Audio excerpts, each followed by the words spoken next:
Hi guys, it's Mrs. Fandalore and I'm back again with story number 4 from SHAQ and the Beanstalk and Other Very Tall Tales. When we last left SHAQ, he was leaving the bear's house. And today's story is called SHAQ's New Clothes. As you can see, SHAQ's got some new clothes on. It was as dark as the inside of a cow by the time I reached the emperor's palace. Still, the full moon glistened on the golden gates of the palace, and passing through the iron gate, I entered a wide, grassy courtyard. What an amazing sight! 1,000 candles lit the scene. Ladies dressed in sparkling gowns strolled through the town. At their elbows walked handsome men in fancy clothes. I noticed a royal guard standing beside a large golden door. Excuse me, sir, I said. I've been told that the emperor is the wisest man in all the land. The guard sniffed and stated simply, You have been told correctly, sir. Well, I'd like to see him, if you don't mind, I said. I'm afraid that is not possible, the guard told me. The emperor is busy planning the festivities for the grand parade. I nodded glumly. Unless, the guard said, you know the magic word. I thought for a minute. Abracadabra? I guessed. The guard shook his head. Try again, he offered. Then I snapped my fingers. My mom and dad had taught me that the magic word a long time ago. Please? I said. The guard instantly stepped aside and threw open the golden door. I walked down a long hall of mirrors and into a big room. The walls were filled with paintings. Each painting was of the same man. In each one he was dressed in colorful clothes with a golden crown sparkling on his head. Ah, fiddle-dee-dee, a visitor, I heard a voice called. Glorious, just glorious.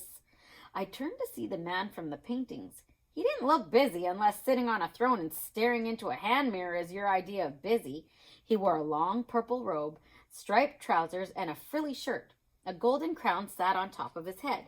He was, of course, the emperor. While I told the emperor my tale, his eyes remained fixed on the mirror.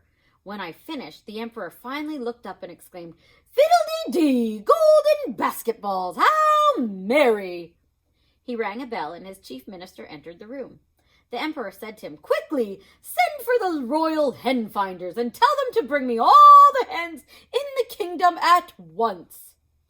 But your majesty, the chief minister sputtered, there are many hens in your great kingdom. This will take weeks. The emperor waved his hand. Oh, pish-tosh, I'll give you 3 days. The chief minister bowed. Then he added, Your Majesty, 2 weavers are in the hall. They say they can weave the most beautiful clothes in all the world. The emperor clapped his hands together, delighted. He put his arm around my shoulder and said, Come, Shaquille, in a few days we'll be having a grand parade. I insist that you stay as my personal guest. I will give you the honor of walking behind me and holding my long royal robe.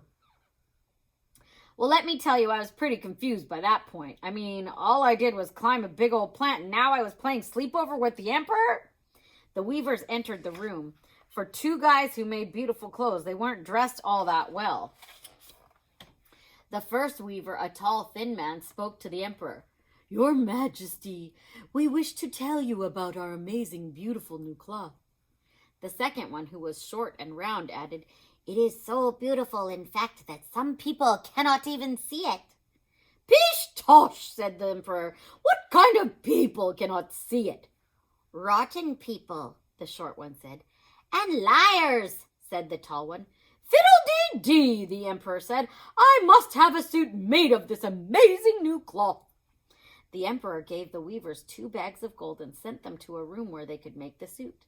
But before they left, the emperor told them, And, good sirs, make a suit for my new friend here, Shaquille.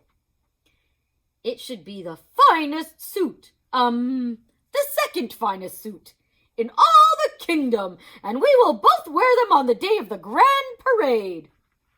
With sly smiles, the weavers slithered towards the door. That night I slept on a mattress filled with the feathers of 1,000 geese, and I dreamed of George the Giant. I also dreamed of my own home far away, and I woke up homesick. But my daddy always taught me, a promise is a promise, no matter how ridiculous. I couldn't return home until I found George's prize hen. At breakfast, the emperor rang a bell, and his chief minister entered the room. The emperor sent the chief minister to check up on the weavers. Then he nodded towards me and said, "Take Shaquille along with you." In the workroom stood 2 large wooden looms. The tall, thin weaver raced up to us, waving his arms in great excitement. "Isn't it beautiful? Isn't it amazing?" I looked at the looms, and I didn't see any cloth either, but after hesitating for a moment, the chief minister said, "It's gorgeous." Now let me stop right here and tell you something. Those 2 guys were not weavers. They were crooks. They were just pretending to make a suit of beautiful clothes. But the emperor didn't know that, and I didn't know it either. I thought that something was wrong with me. Am I rotten? I asked myself. Am I a liar? I don't think so. The chief minister told the emperor about the beautiful cloth. The emperor was thrilled, and the next day he sent his second minister down to the workroom. Once again, I tagged along. It was the same old story, 2 big looms with no cloth in sight, and the second minister looked at both looms. "So," asked the short, round weaver, "how do you like our beautiful cloth?" The second minister rubbed his chin, and finally he said, "Oh, yes, I see it now. The colors, the thread, gorgeous, just gorgeous." Then he dabbed his forehead with a handkerchief and rushed out of the room. By now, I was very confused. I thought to myself, surely I must be rotten because all I saw was a whole lot of nothing.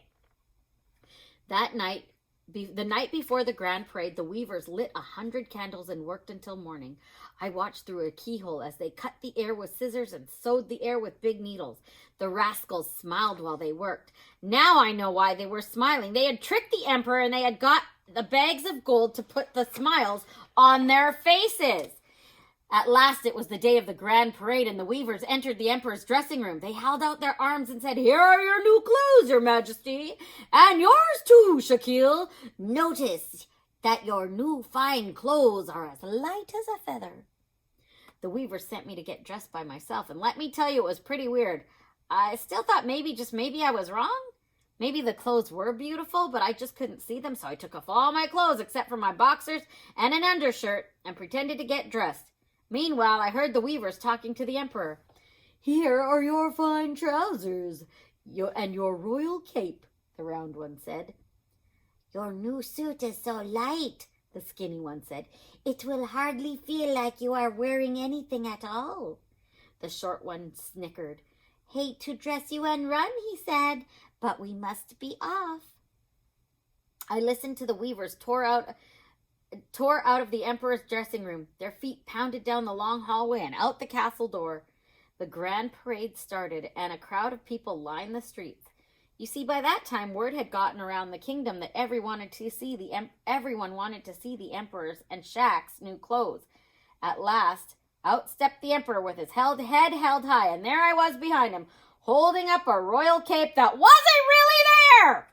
"Look!" cried everyone. They pointed at us and called out, "What beautiful new clothes!" Believe it! This is how I figure it. Nobody could really see the clothes, and the emperor and I were just a couple of dudes walking around in our underwear, but I guess nobody wanted the emperor to think they were rotten, so everyone pretended to see the clothes, except for one small girl. She pointed at us and said to her mother, "Why are those guys in their underwear?" "The child said the emperor was in his underwear," a voice said in the crowd, and one person said it, then another, then another, then another. Oh boy. See, that minute I knew we'd been tricked, deceived, and bamboozled. I looked at the emperor and he looked at me, and we were both embarrassed. But the emperor said, "Oh, phooey, it's all pish and tosh. The grand parade must go on." So slowly, proudly, though admittedly with a bit of a chill, we marched through the crowd. After the grand parade, and after we put on some real clothes, the emperor pulled me aside. "Shaquille," he said, "for 3 days my royal hen finders have searched the land. Let us see what they have found." Well, you couldn't believe the racket. Here a cluck, there a cluck, everywhere a cluck, cluck. I'd never seen so many hens in all my life. But there were no hens that laid golden basketballs. The emperor, who I now realized was more kind than wise, saw that I was disappointed. Shaquille, he said, there is one last place you must look, but it is dangerous. The emperor called for his royal map maker, and in an instant we were staring down at a large map. The emperor pointed to a black patch called the Forbidden Zone. Here, under this bridge, the emperor said, lives the meanest troll that has ever walked the land. My royal hen finders dared not cross over his bridge. That might be where you'll find your hen. The emperor paused. That is, if it's not too late. Too late?